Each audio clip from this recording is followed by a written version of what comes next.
A quote from Sylvia Plath: everything in life is writable about if you have the outgoing guts to do it and the imagination to improvise. The worst enemy to creativity is self-doubt. Not lack of talent, not lack of resources, but your own self-doubt. That's all creativity is overcoming that self-doubt and being able to then write something. Who this is for today is for people who are really busy when it comes to blog writing. They just don't have the time. The overthinker, the person who's just like desperately just stretching their mind to go, what will I write about? Oh, I shouldn't write about this, or I need to get more information about it. And for the absolute beginner who has no idea what they're doing when it comes to blogging, this one's for you as well. The kind of people who'll be offended by this particular webinar are the copywriters, the journalists, and the classical writers, because this breaks all their rules and goes into a whole new sort of way and format of writing that is so simple, you'll just go, wait, why don't I do lots of other writing like this? And this is basically writing for the internet, writing for electronic screens, rather than writing for paper and pages being turned. It's a very different format. And so we want to operate in a very different way to take advantage of that. What we'll cover is what blogging is and why you should bother with it.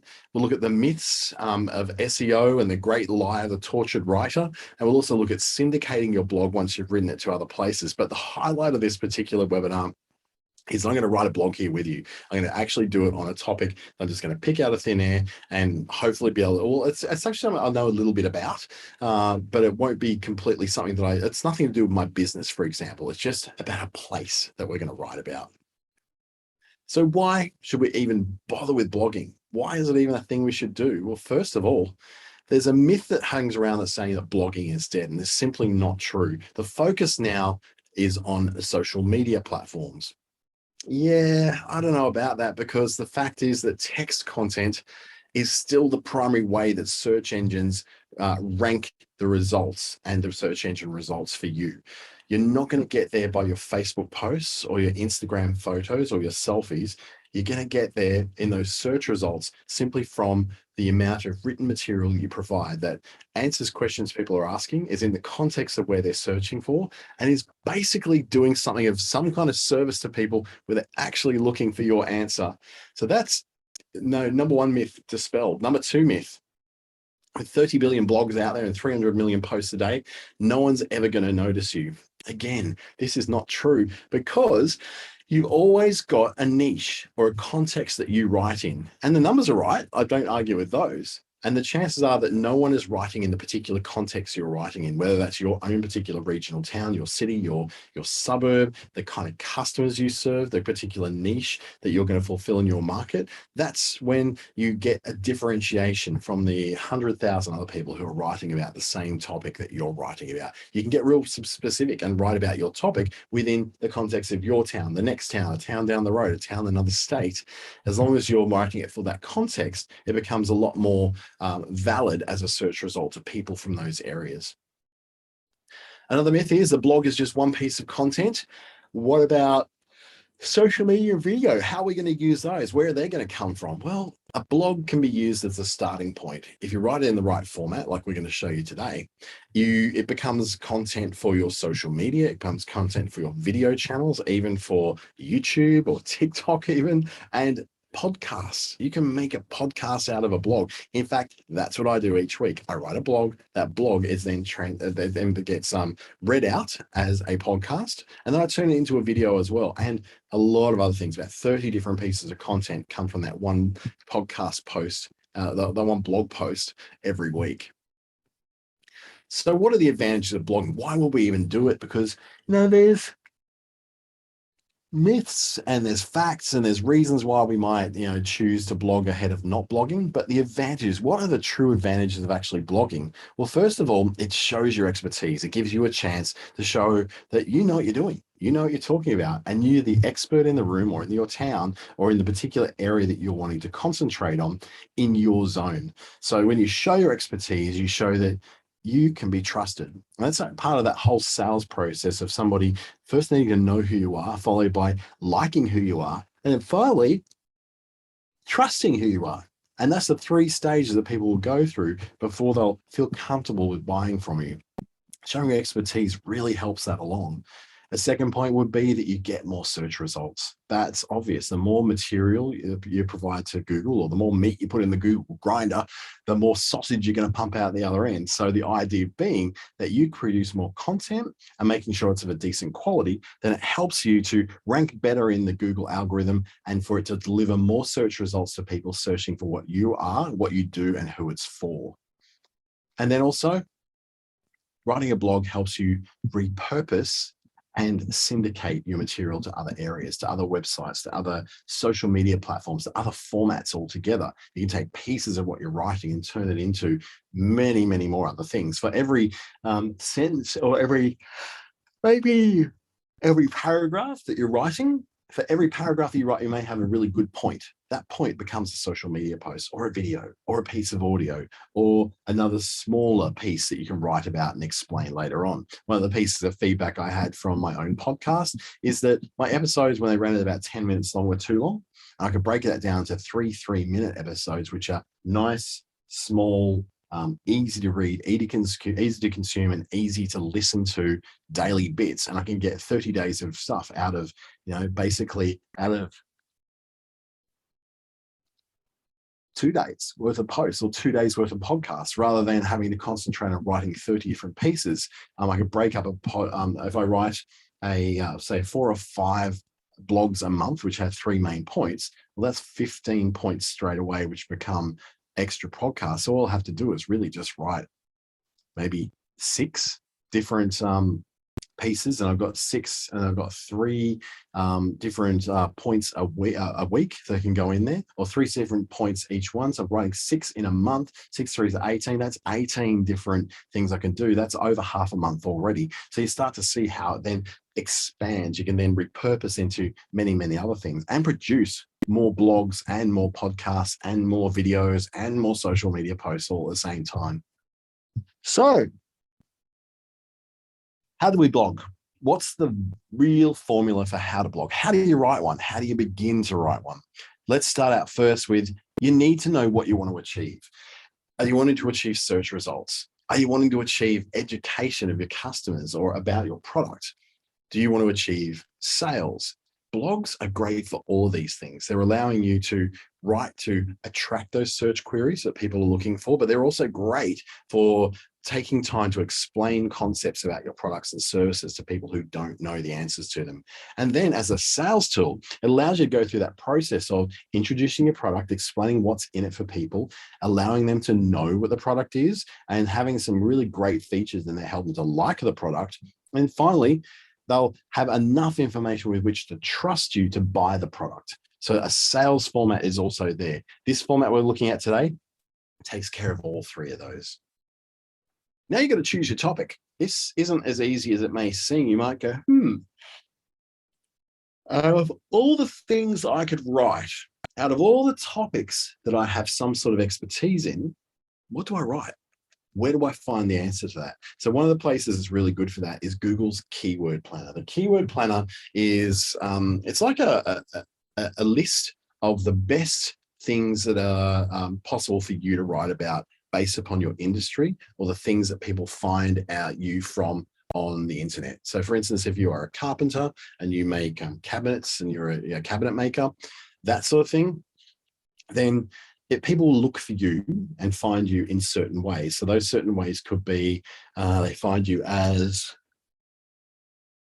a cabinet maker in your suburb, and they're looking at your particular suburb. Let's just say it's in the Logan area of Brisbane. So they're looking for a cabinet maker in Logan. So you could write things that actually attract search results for that. Everything to do with cabinet making, cabinetry, carpenter, chippy, all that sort of stuff, making kitchen cabinets, bathroom cabinets, built-in wardrobes, all that sort of thing can be brought in to be something that you talk about as someone in the Logan area. It gives you some context. But then the keyword planner in Google, which is part of the Google Ads platform, by the way. So if you don't know what I'm talking about, just search for keyword planner on Google and it'll direct you through to the Google Ads platform. You don't have to advertise to use it. It's just a really good tool for working out what it is that people are searching for. Adding keywords like your local area and what you do will give you a plethora of different topics and words you can add in as part of the things that you write about. You write about current trends too. For instance, if you are let's just say a jewelry maker, and the current jewelry maker thing is wire writing. It's about turning wire into people's names and words that then become part of a necklace, or a pendant on a necklace. So that kind of thing might be really hot right now, and you can write about that. As a jeweler, you can write about wire writing and why it's so hot right now, or why it's a really good thing to have as jewelry, and it's really good for handing down to future generations. Whatever you want to write about that's to do with that particular topic, if that's a current trend. It could be colors trends, it could be style trends, it could be holiday trends, fashion trends. Any sort of trends when it comes to what it is that you do helps you to explain to other people in a blog why that trend is important and how you tie to it. And then, of course, there's always the competition aspect. If you choose a topic based on this, you might just go, well, my competitor is now offering this particular product, and I offer it as well, but they're writing about it a lot, and they're getting seem to be getting a lot of attention for that particular topic. I want to get that attention. So you can then write material in a blog about that same thing. We call it inspiration. So you go to be inspired by something that someone else has written, then you write something about that same thing, but better. And you could do a cat and mouse game where they write a bit better, you write a bit better, they write a bit better, you write a bit better. But ultimately what happens is, it doesn't matter who of you is winning at the end, you're both going to be up there higher because you are taking time and attention to that search term, especially if it's a search term that people are looking for quite a lot. Now we write the post. Now, to write the post, we're going to choose a format. So I'm going to show you the format very shortly about what we're going to choose as far as how we write that particular one. And I will write a blog here with you. Then we're going to look at using structure. Now, when using structure, we're talking about the idea of adding in things like paragraphs, adding in things like images that may go between stuff, or it might be making sure that we are able to somehow add dot points just to make it easier for everything to be read. We don't need everything to be so darn difficult to read. In fact, we want things to be really simple to read, because that makes it more readable and makes it more shareable. When things are more shareable, then they've got the opportunity to go to many, many far-flung places other than just the one place where we happen to have it. And when things are shareable, they become a bit more famous. They become a bit more attractive. People tend to want to work more with things that are, that are popular. They want to work more with things that are able to be used, by themselves and by other people, and things that will make them feel good about doing them. So, for instance, you may want to use a particular piece of software to share your photos. And for a long, long time, you've been using Instagram, but now you find that everyone's doing it in video on this thing called TikTok. So if you're doing the TikTok thing, then you go, okay, well, if I'm going to go TikTok, I need to be able to do this because it's popular and other people are doing it. So then we work with that. We go with the idea that we're moving with more popular things. And that's an important thing. So using that structure will help you to better explain what your points are and better communicate what you want to communicate. And then, of course, when you're writing the post, a clear call to action at the end is going to be helpful too, because it allows you to go, okay, here's the next step. I've told you all this stuff and I've explained all this information. Now, here is the next step. And that can be in the form of a button. It could be in the form of go here to find out more, or it could be something like watch this video or fill in this newsletter subscription form to be able to get more information about what we're doing. So including that call to action is important at the end of every blog. Then there's the repurposing and syndication. This is where you spread your blog out to lots of different things. So you can break up your blog into many, as we've said before, many different topics and different blog posts going into different blog platforms, or even then into your social media. Yep, and sharing it on your socials, sharing pieces of it. You can share your blog on social media. You can share a link to it. You can share different points in graphics that you create on things like Canva and Trello and all those different graphics, Adobe Spark, all that sort of stuff. And then there's the posting on other sites as well. So you can take it to Blogger, to Tumblr. I've got a list of these different sites to look at very shortly, which will make it a lot easier for you to choose. So what is the simple formula to blogging? How does it work and where does it go? The simple formula to the blogging is ask, answer, and explain. 3 very small words, but what do they actually mean? When we're talking about asking, we're talking about asking a question. That's in the title. When we're talking about answering, we're talking about answering that question in the first available instance we can, the first sentence or at least first paragraph. And then the explain is further explaining or discussing or backing up what we've said about the answer. It's kind of like writing an old school assignment at school when you're writing an essay, is the word I was looking for. You start off with a position, then you state the position, then you back up the position, then you conclude. We're doing a very similar thing here. So this is not an unfamiliar or weird format that I've just made up. This is just the way that people can very easily read things. So first off, we're going to ask a question. This is the title of the post, and the title of the post is a common question that is asked about things you do, or it could be a question that you wish people would ask about the things you do. This is just asked in a format such as, how do I fix a broken watch? How do I, is it best to drink water warm or cold?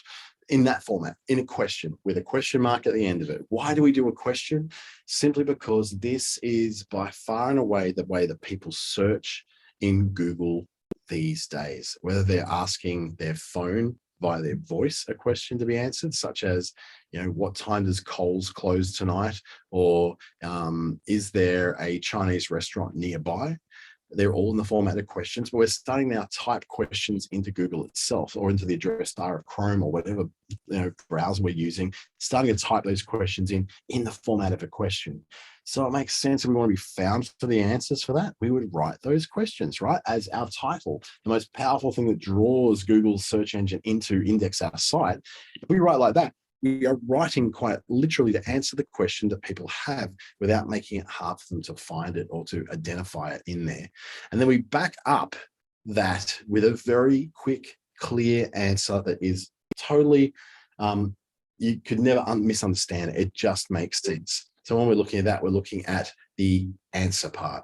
What you do is answer that question you've asked in the title directly in the first paragraph or even the first sentence, if you possibly could do it.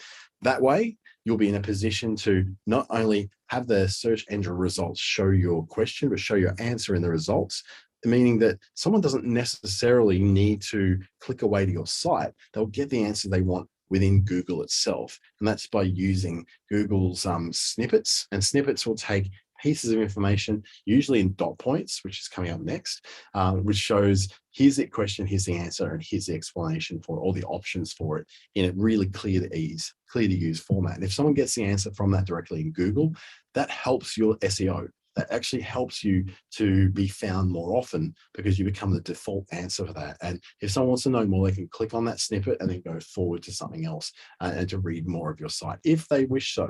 Doesn't necessarily mean you're going to get the traffic, but it doesn't matter because you've still got the snippet that's come out of it. You are the default answer on Google, which gives you a hell of a lot of authority and credibility. And finally, we look at the explanation. By explaining, we are using examples or expanded points, so dot points that we then expand on to show that we know what we're talking about and we can be trusted. Remember that know, like, trust. They're going to know who we are because they've found us. They're going to like who we are because we're answering the question for them. And they're going to trust us because we're speaking with credibility and authority on that particular topic. But I'd say in the case of a really efficient blog, keep it to 3 points. Keep it as something that's going to be really, really simple to be able to answer and really simple to be able to explain.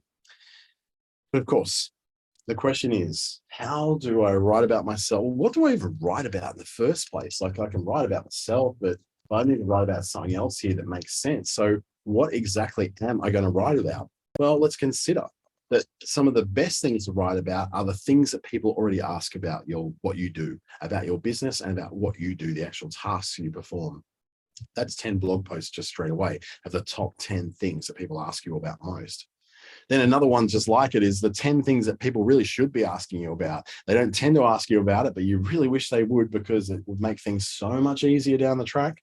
Well, this is a great way of expanding upon that you always have people asking you about this stuff, then make it so that they definitely have the answers that they, number one, are asking, and secondly, may ask down the track, but don't necessarily think about straight away. That's 20 blog posts already. If you write one a week, that's 20 weeks. That's nearly half a year. that you've just already covered with blog posts. And then as those questions change over time, they might say certain things, or they might say, those questions might be seasonal. As you get new questions, add them in as new blog posts. Before you know it, you've got 26 weeks worth of blog posts. That's half a year. And you just have to do that all over again in the second half of the year. When you're writing 52 posts in a year, it becomes easy when 20 of those are already answered for. You already have the answer for what they're going to be. So some things to think about before we get stuck into the actual writing of a blog. First thing I'd like you to think about is that you really need to write about what's in it for them rather than all about us. So if you're writing as a travel blogger, that's easy because you're not writing really about yourself or for your own gain. You're writing for the people who are reading it to better understand where they're going and what they're doing and what the features are. If you're writing about a product that you sell, it can be very tempting to go on lists of features and go, it's got this, it's got this, it's got this, and that's great because of this and because of this and because of this. It's not putting it in the footsteps of the person who's actually going to be the one who's using the product. If you're writing from the person's point of view who actually makes the product and is going to use it, the person's point of view who's going to use the product, not who makes it, then you'll be looking at benefits. The benefits are different to features. A feature might be that it's got 6 handles. That's great. It's got 6 handles. Why would I care about that? Well, the 6 handles mean that you can grab it from multiple angles to make it easier for you to be able to turn the thing into its correct position. That's a benefit. So the benefit is what's in it for them. A feature is what's so good about the product. You need to have both. And I would say probably in most cases, using psychology, you start off with the benefit that then mentions the feature. And we'll show you a little bit about that when I go live and show you actually how to write a blog. Then consider who you're writing this for. This will change the whole tone and the whole approach you're going to use when it comes to writing for different audiences. Let's say, for instance, you might be writing for a teenage boy, or you're writing for a young professional woman of 28 years old, or you're writing for a mature age worker at the age of 60 who's changing their career. Each of these people come from a different level of education. Each of these people come from a different point of view. And each of these people have very different ways that they read and consider writing. You're not going to put something for a 60-year-old full of emojis. You're going to use a lot more words.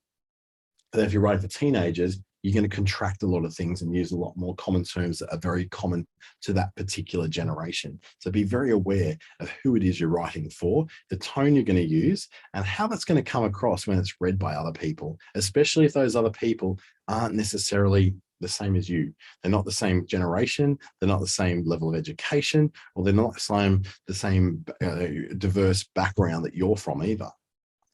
And then be inspired. Now, I spoke about this just before. Be inspired by what others have written and then add your own flavor to it. What I mean is go and read what someone else has written about the same topic. And you can take all the same points, but just make them your own.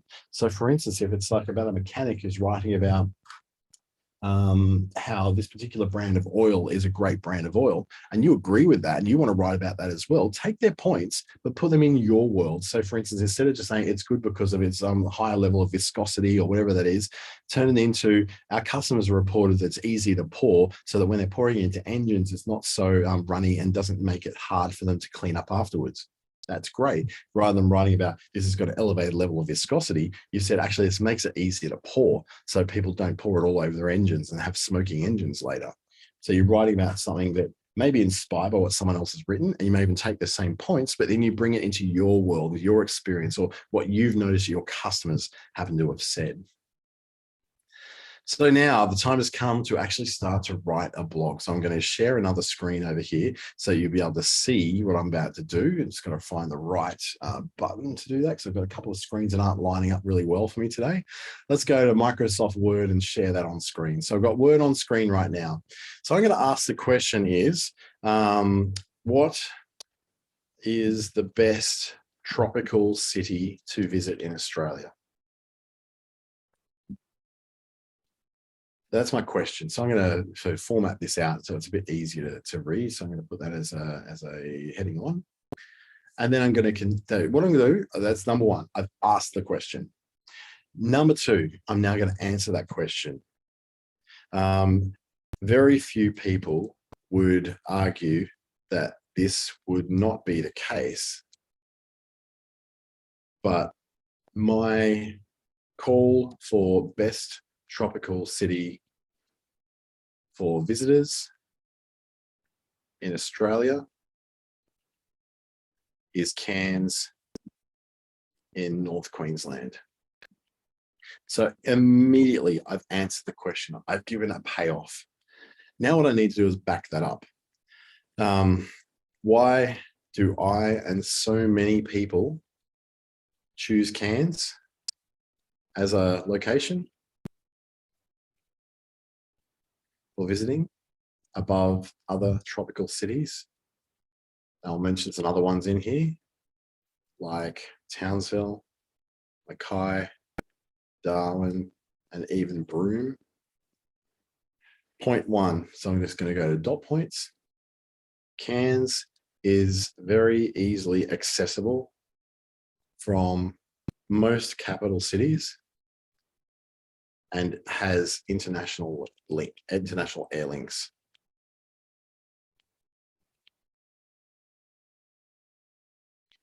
Second one, Cairns has an abundance of natural wonders that are diverse and easily accessed.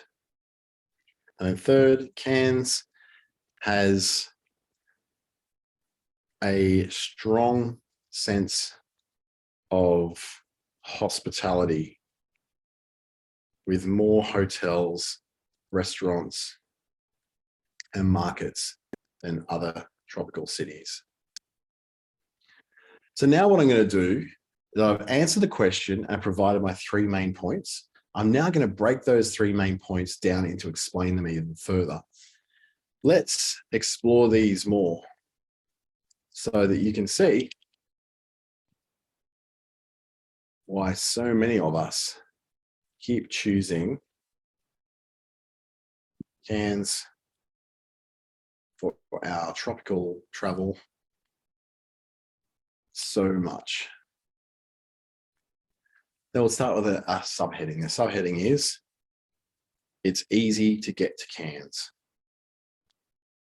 So I'm going to break that into a subheading now. With a big international airport and access by all the major domestic airlines, Cairns is a delight to arrive into. The airport is big, clean, modern, and has plenty of room to rest, recharge, or even just pass through.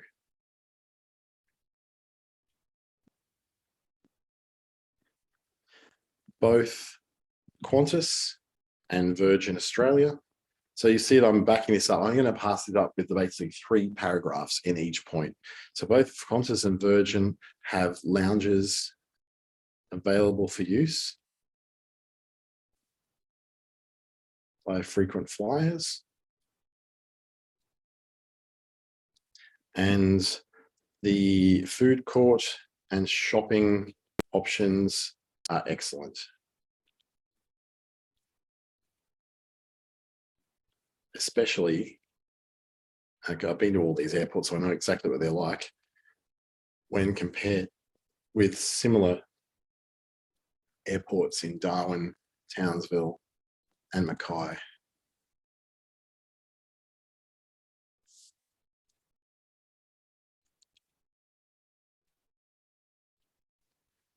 Spelling is not great today. So that's number 2. The third thing I'm going to go is that driving to Cairns, while very distant and remote from the main cities of southeastern Australia, is via one long highway that runs from Sydney right through Brisbane to Cairns. The Bruce Highway is largely well maintained and runs through almost every major city in Queensland on the way to the far north. So you can stay and sightsee along the way. So let's see, yep, that works. So that's my first one. Now what I'm going to do is copy that format into another one. So we've got now that part. Now I'm going to write my second point, which was about Cairns having an abundance of nature wonders that are natural wonders. Let's change that to diverse and easily accessed. So we can go, Cairns is a natural paradise.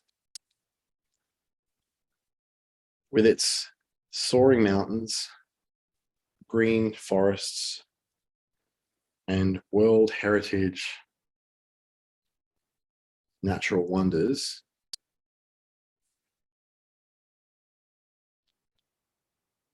Cairns is often mistaken as being much smaller than it is, because so much of the city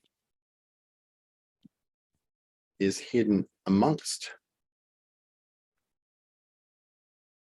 or behind big hills and in deep valleys. So we can take that further and say this natural aspect of Cairns is so easily accessible by driving up the hills to the Atherton Tablelands, through majestic rainforests,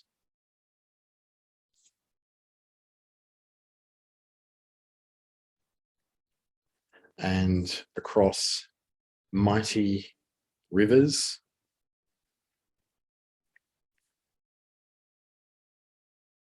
but the most unique way to see this wilderness is via the magnificent historical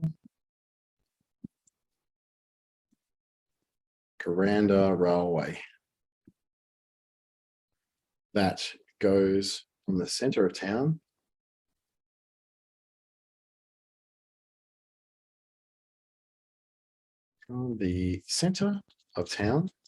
right up to the rainforest village of Garanda. But once you get up there, you have the option to return by train or by taking the stunning and scenic, I think it's called Skyway. We'll just call it the Skyway if that's what it's called, which is a gondola journey across World Heritage rainforests and boasting some of the most Instagrammable views you'll ever come across. So that's my second one. So gondola, let's see, it's Instagrammable. It's just a word that doesn't exist, but I'm going to make it exist. So we've already come, if you look at my particular version of word, we've got 412 words already. So that's pretty good. We've done pretty well. Now the next part we're going to go is that third point, which is Cairns has a strong sense of hospitalities. Dine, stay and play.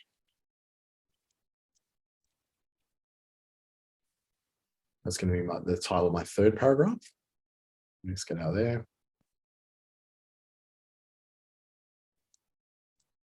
Okay, now I'm going to write about the hospitality. There is a broad range of accommodation options, from the basic cabins and caravan sites in the suburbs leading into Cairns, right through to stunning views of the marina at the Shangri-La. From no stars through to 5 stars, every taste and budget is catered for. As Cairns grew up as a tourist destination in the 80s, with easy access to the reef and rainforest, it quickly became a favorite destination, a favorite place to visit by Japanese tourists and later Chinese tourists, who have all added their own distinct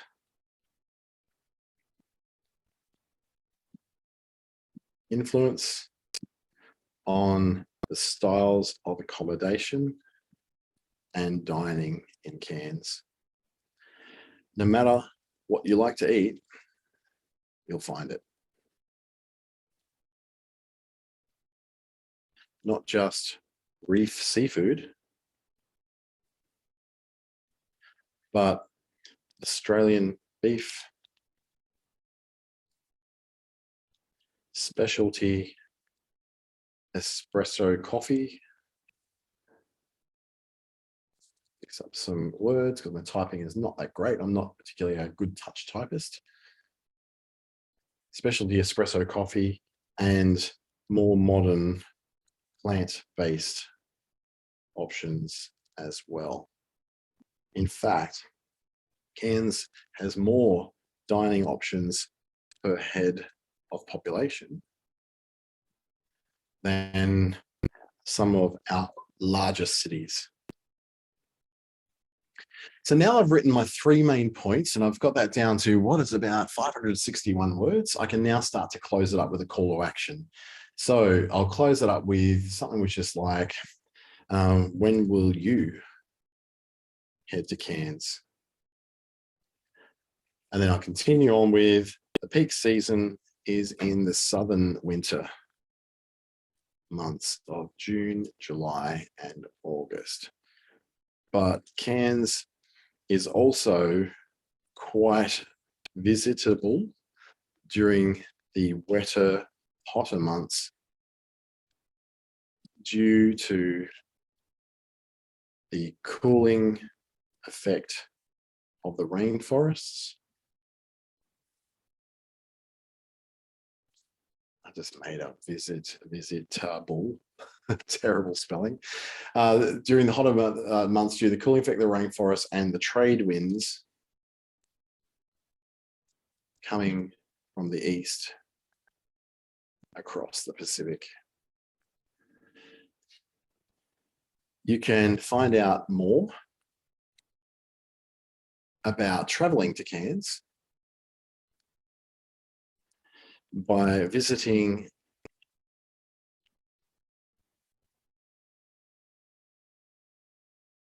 the far north Queensland, Queensland section of our website. So let's review this.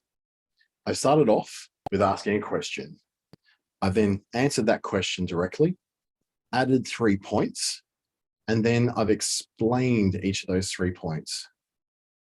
Now that took me a total of about about 10 minutes to write this, because it's something that I know enough about to write. Now I can take more information later on, do a bit more research and cover off some more stuff later and correct some things like the Skyway if that's not the correct name. And then finally, I added a call to action. That call to action is important because it gives somewhere to go next. So we've been able to not just cover the reasons why we're doing what we're doing, but also be able to provide somewhere to go next. To find out more, visit the Far North Queensland section of our website. Now that ended up being 628 words. Would you believe that 628 words in that short blog? that is amazing that we can write that many words about something that we know about. Now, I've been to Cairns maybe twice a year.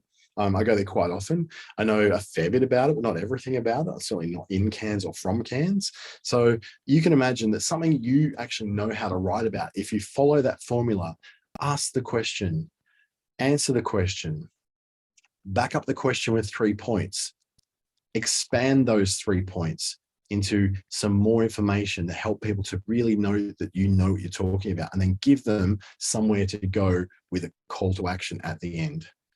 That is what makes for a much, much better blog post that's not only easy to write, but very easy to read and super easy for Google to be able to index as well. So that, I guess, is the writing of it. Now we're going to talk about, I just need to look over because my setup here is like a little bit weird that I don't quite have the right visibility in my screen. So what we're going to do is now go to be able to look at beyond the writing of it, and we now want to look at the syndication of it. And syndication is basically taking a piece of content and putting it in other places rather than just having it in its original place. So originally we put it onto maybe our website, and we're now going to go and put it into other places. We can syndicate articles on places like LinkedIn. LinkedIn has got an excellent article writing tool that allows you to embed articles into your LinkedIn profile. Medium is like an online magazine or newspaper that you can have a free blog on there to share your material. So that's why I share a lot of mine there, and I've got a little bit of a following starting to build. Tumblr is a blogging platform like Blogger. Blogger is quite an old one now. Not a lot of people use it anymore, but it is very good at being able to have an extra place to put your blog posts onto rather than just your website. And then you've got places like Google My Business, or your Google Business Profile, as it's now called, which also gives you the ability to be able to post a certain amount of words. Now, I'm pretty sure this would fit in because I think it's about 700 words or 700. There's a certain amount of characters they work with. So you might have to write a shorter version of it that you can put it onto Google Business and then link to the main blog post in your website. And that's a really easy thing to do. You can put it onto a Google site. So go sites.google.com and have a separate blog site, which is always linking back to your main website. Or places like Reddit, Quora, lots of different forums where you can put your writing on there for people to read if they have an interest in it. They can read that later on as well. And then, of course, you can break up this blog post into 3 main areas. Notice how I've got 3 main points that I explored in that particular article. So in the article, I talked about Cairns being easily accessible, then a natural paradise and a place to dine, stay, and play. So number 1 could be the post that explains about point number 1. Then number 2 could be about the access to the natural wonders, and the 3rd could be the dining, staying, and playing. Or I've chosen 3 particular tropical photos around Cairns to explain that. So you've got 3 social posts that come out of that 1 post. Or you could post a link to the original blog post, and you've got 4 points that you can then point to as social posts about your particular blog. And then you can then syndicate it to all those different social media platforms. Twitter will allow you to embed links, Facebook, Instagram, not so much with links, but you can say, visit the link in bio to see where it is. And if you have a link tree or something like that, you can point to lots of different pages. That could be a very useful way for you to use your Instagram profile to point to the stuff you want to point to. TikTok, you can make videos that are based upon the stuff you have there. So it could be someone talking about with pictures in the background of what's going on in Cairns. And then there's Pinterest, which is great for pinning beautiful photos and beautiful things of a place you might have been to in Cairns, where you can then put that into a pinned post on a board. And then LinkedIn, you can post in as posts and as articles as well. So they're really good places to go and make those things start to happen. And of course, you can make all these things in Canva. You can create presentations, you can create posts and lots of different social posts, video posts, all that sort of stuff in Canva. You can even do YouTube videos now. You can record your voice and your face into Canva and then add lots of other slides to go with that as well. It's a really effective tool to be able to do all sorts of wonderful things, to be able to share your material that you've written a lot further than what you have now. So I guess then we start to talk about whether you want to dig more into blogging with a guide, if there's some way that you want to be able to to do this. And you can do this with myself and some of the great blogging people and writers that we have in our team as part of the Digital Solutions Program. And in that program, you can access for $44 in Australia, 3 hours of one-to-one advisory and through 4 hours of workshops and webinars. In fact, the workshops and webinars are completely unlimited. You can do as many of these as you like. You don't have to register for a program to do it at all. You just have to register for each episode you want to be part of. Then register at businessstation.com.au. You can request me specifically if you like, or any one of the others who are really, really good at things like social media, websites, cybersecurity, specific business systems you might struggle with. We've got people who will specialize in all of those things. So all we need you to do is just go to that website, businessstation.com.au, register yourself for $44, choose an advisor or let us choose one for you, and we'll be able to connect you with someone who can really help you to make your blogs come to life and really come through. I'd like to thank you for joining me on this particular occasion. You can contact me through Dante at clickstarter.com.au, or you can just look up my name at LinkedIn, Facebook, and Instagram. I would love to join with you there. Thank you so much for joining me. I hope you've taken some really good value away from this. And most of all, I really hope that you are able to apply this to your business. And I do really want to see you in the next one of these free webinars and videos. Thank you and good afternoon.